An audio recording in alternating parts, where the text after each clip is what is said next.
Good morning, everyone's. We're coming to you today to read the daily meditations with Native American elders and provide our reflections. My name is Josiah, and I am an addict. I'm JC. I'm an addict alcoholic. Right on. And before we start anything, just like with Native culture, before we do anything, we pray. So I'm going to call on Mr. Beaumont to offer up a prayer for us. Right. Some of that digital smudge. Okay. I hope. Father dear, we give thanks and praise to you. Thank you for all of your blessings. Thank you for giving us this day. Thank you for giving us this platform to get our voice out there to help others. Come into our hearts, come into our minds so that we can speak good words in your name for your glory. Please watch over all those people who are still out there suffering from the disease of addiction. Help them, guide them, and comfort them. And all those who are on the red road, continue to walk with them. Help them through the next 24. Heavenly Father, we pray for all those who are suffering from COVID, from the wildfires, from hurricanes, from all kinds of these situations that we're going through. And we know that you are our provider, our comforter, our creator, and our protector. A hope. Hey. All right. Well, we're going to jump right into today's reading, the Summer Meditations with Native American Elders, September 20th. You only get back what you give out. Joe Coyas, Stockbridge, Muncie. The Great Spirit created a system of balance and justice. The laws say if you treat others with respect, you will be treated with respect. If you gossip about no one will gossip about you. If you are fair in all your dealings, you can expect the same. If you share with others, others will share with you. If you judge others, others will judge you. You always get back what you give out. The original teaching talks about being a giving person. A giving person will constantly be on the receiving end.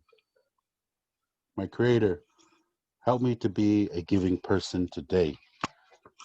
Ooh.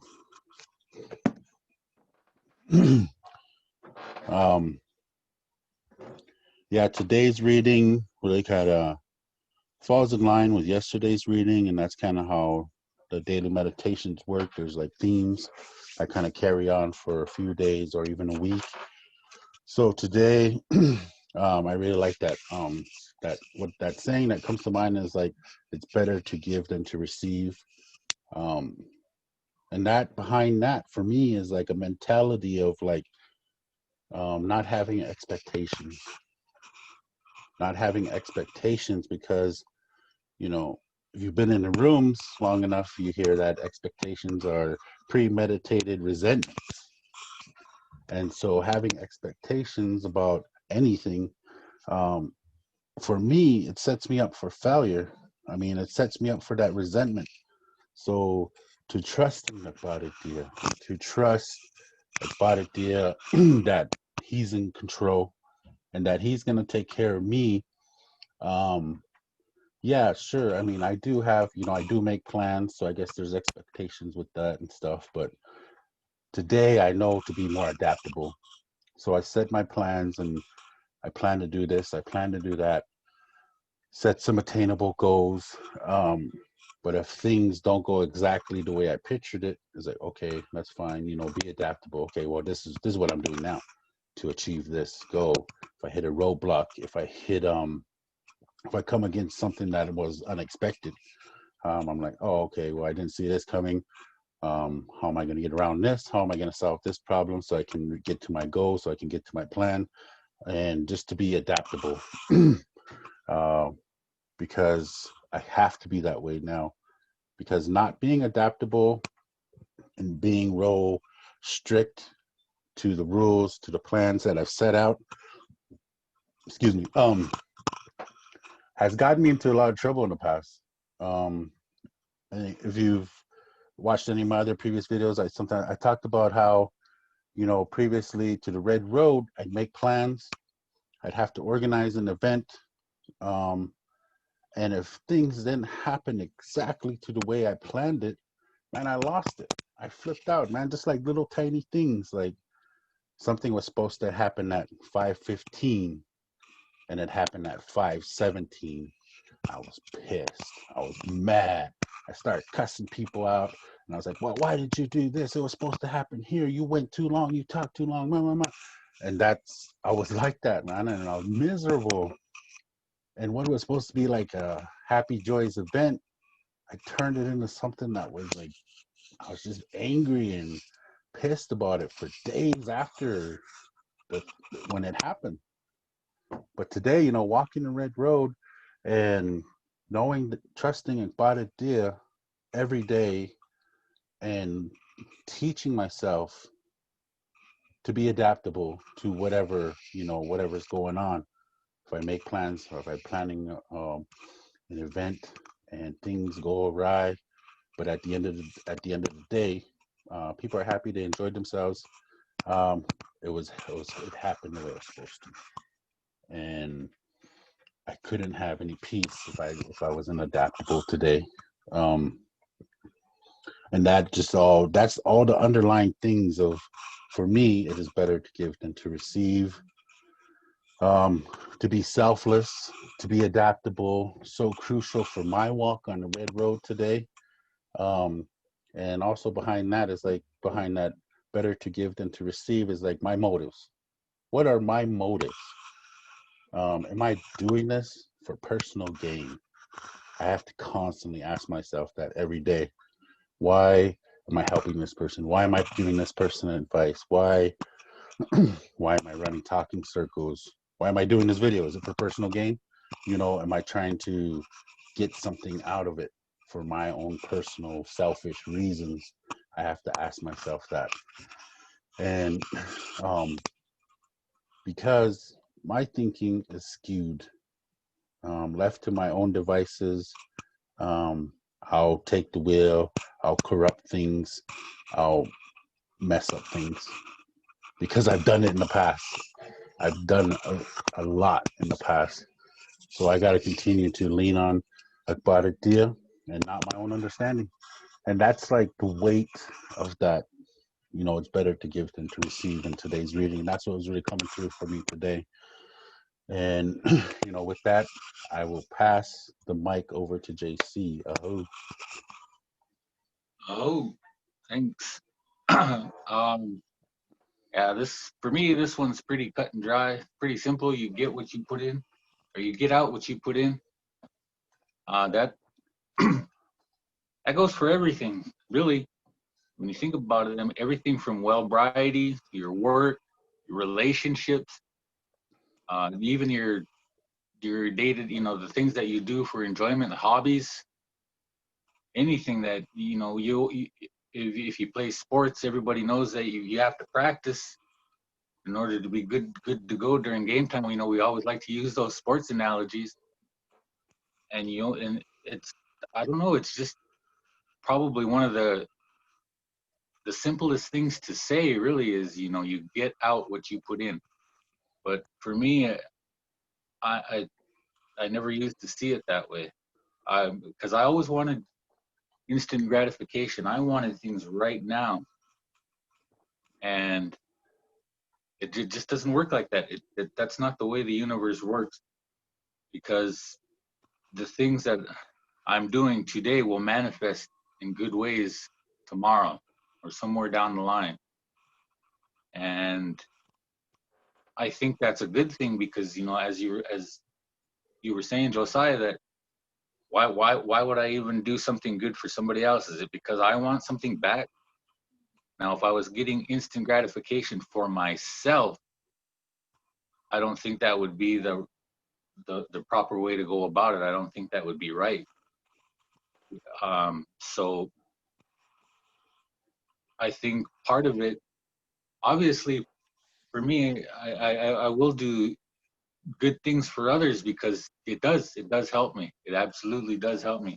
You kind of mentioned why would we want to run a talking circle? Why would we want to do these videos? Why would we want to reach out to people? Why would we want to help them? And it's because we can't keep what we have unless we give it away. And so the thing with that is it's a circle. So with me finding sobriety and spirituality within by walking the red road, I want to give that out. I want my loved ones and all the people that I see suffering from addiction. I want them to, start experiencing this. My life isn't perfect, and that's fine. Life still happens, but it's a lot better than what it was before. I don't have those kind of problems anymore. I still have problems, but they're not the same ones. And most importantly, I think, is the fact that I can deal with them. I'm gaining the tools and the skills and everything I need that's necessary to handle these situations and circumstances in a more positive way. And I'm gaining these good coping skills. So even then, with that, I'm not the problems and the situations and the things that I face today. They don't seem nearly half as bad because I can cope with it, and I get all that from this program. And when I get all that, I want to give it away. I want other people to experience that and let them know that there is a better way. There's an easier way. Don't have to white knuckle it. You don't have to grit your teeth and say, "Oh my God, I got to do this." But because now that I have those coping skills, I also have people in my life who are willing to help me and who are supporting me and who want the best for me. But more importantly, I can learn from them because they're essentially in the same boat. Our journeys might not have been exactly the same, but they're in the same kind of boat. So I have those people around me, and that's huge. It's huge to be able to say, look, I'm not alone. I need your help. Can you help me? Or I got this problem, or this is what I'm going through. And you can get it out there. Once you get it out of your system, then the power of the group grabs onto that, and they can just boom. It's an amazing thing. So I'm trying to give that away. And when I do, and I see some people, sometimes you can see when we're talking in a talking circle, sometimes people after the meeting or whatever will come and I'll say, yeah, I really like what you had to say, or I came to this meeting and that's what I needed to hear, even though I didn't know it. I've had people come up to me and say that, and at first I didn't, I don't know how to react to that, because I really don't. I just speaking from my heart, and that's all I can do. But when they come up and they say that, then I get something back. So I gave something out. I tried to help. I tried to share my experience and strength and my hope, and by giving that away, they come and they say, well, yeah, that really, that made an impact on me. And then I get something back, and I think, yeah, I can't really articulate exactly what it is, but I do get something back, and then I'm overflowing again, and then I got to give it out again. It just goes around and around like that. So I and that whole getting out what you put in is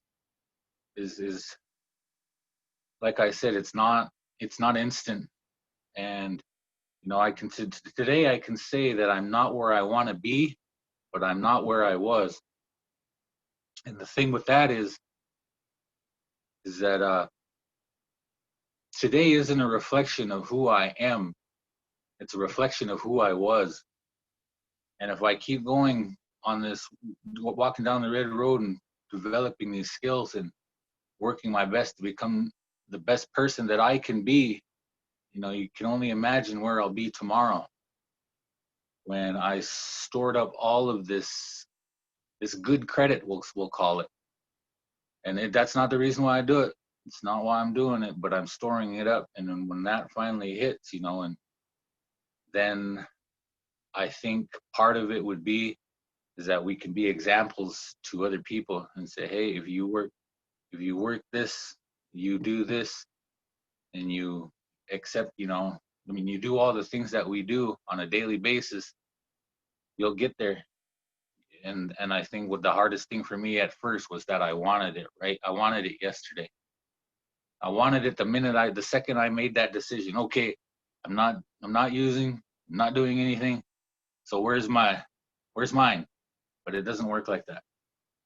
So I think I guess my overall point being is that you do get what you put out. You get it back. And also, while to go around the horn, but when it comes back, it'll be good. It'll be worth it, and it'll just be overflowing. You'll have so much of it that you can't give enough away, and it's an amazing feeling because, you know, I joke with Josiah about this all the time. You know, when you let me talk, I will not shut up because there's just so much in there.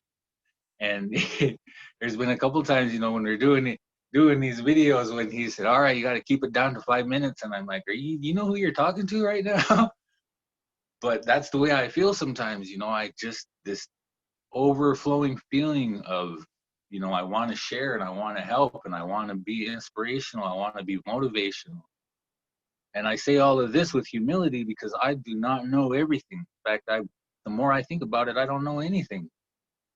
But I'm with people that I can learn from. I'm with people that I can, you know, get something out of their experience.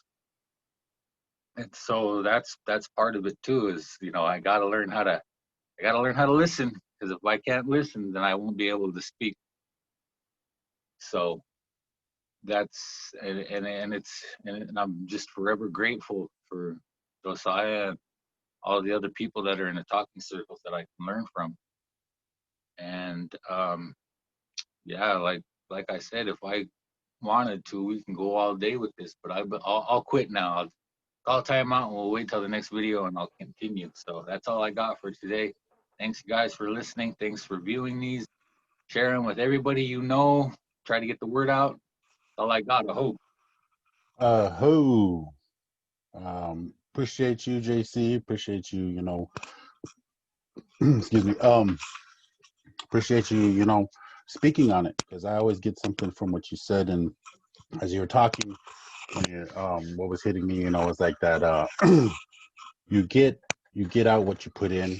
And your sports analogy, I was like, hell yeah, you know, like you can't, you know, start getting serious and focusing on your craft like when it's time to do it. You know, like when practice starts, you can't get serious about that because you got 2 weeks before your first game, like in basketball. Like months before, you got to put in work. You want to be faster, you got to do speed and agility drills. Like basketball doesn't start till fall. You got to be doing them in the spring, all summer long, and right up until practice starts. You got to be, you know, to be better, to be quicker, to be faster. Same thing, like you want to be stronger. You don't start lifting weights the first day of practice. You know, you start, again, like with basketball. Um, Basketball starts in the fall. You don't start lifting weights when basketball practice starts. You lift weights when basketball season ended back in March. You hit the weights, boom, boom, boom. All those years, March, April, May, June, July, August, September, October. You're hitting the weights. You're hitting the weights, boom, boom. You're getting bigger. You're getting stronger. And then boom, when practice comes along, you're already bigger. Basketball season comes around, you're already better. So I like that. I like that. I didn't even think of that, but that was so prevalent coming through. Like, you want to turn your life around. You want to walk the red road. You want to be sober. You want to have a family where you're showing them, you know, a sober you making a living. You got to put in the work. You got to get out of the insanity. You gotta change all your ways, how you think, how you handle situations, how you interact with people. And I was just like, boom, man, that's what's hitting me when you're talking. I was just like, wow, I didn't even think of that part of it, but that's what it is. I mean, I wouldn't be here. You know, I just celebrated 5 years in recovery, 5 years of walking Red Road. I couldn't be here if I was that same Josiah that was drinking, that same Josiah that was a victim, that same Josiah that blamed everybody. that same Josiah that ran from responsibilities. You know, I had to man up. I had to man up and be like, all right, well, I caused all this travel destruction. I better go make amends. I better be a living amends. I better change how I think. I better change how I interact with people. And yeah, you definitely get out what you put in. And I wouldn't have come this far if I didn't actively work on myself and put my higher power first. Yes, Badatia took that desire to drink away from me, but I had to do the work. I had to work on myself, man. Up here, man, I got a messed up thinker. And, you know, I had to get that. I had to corral that in and start changing the way I started thinking about situations and circumstances and individuals. So, yeah, today's reading was really good. And before we close, do you have any other closing comments, JC? No, I mean, just, basically going off what you just now said, you got to do the work. You got to put in the work. I mean, it ain't gonna be that you I just doing that. I mean, there's no other way to put it. You just gotta like you said, you gotta buck up and put in the work. If you put in that work, you'll be successful. It's pretty simple. I mean, there's. I'm trying to think of a real eloquent way to put it, but that's all it is. Is you got and the thing is you got to find out about yourself because you got more in you. There's always more in you. You think, oh, I can't do this or I don't want to do this. It's scary. Just put one foot in front of the other. Then after that, then you swing the other foot around. Pretty soon, you're on your way. I mean, that's all it is. But you gotta do the work. That's it. And when you do the work, you'll get good. Good things will happen. They won't happen immediately. They'll happen. I guarantee it. And yeah, that's without going off on another whole tirade. I better just. Right on, right on. All right. Well, thanks for joining us today. And with that, we'll close with the silent proclamation. To walk the red road is to offer up a silent proclamation. Here, the destruction stops. We will heal ourselves. We will heal our wounded relationships. We will heal our children. We will heal our nation. On this day, our future history begins. Aho. Aho. Peace.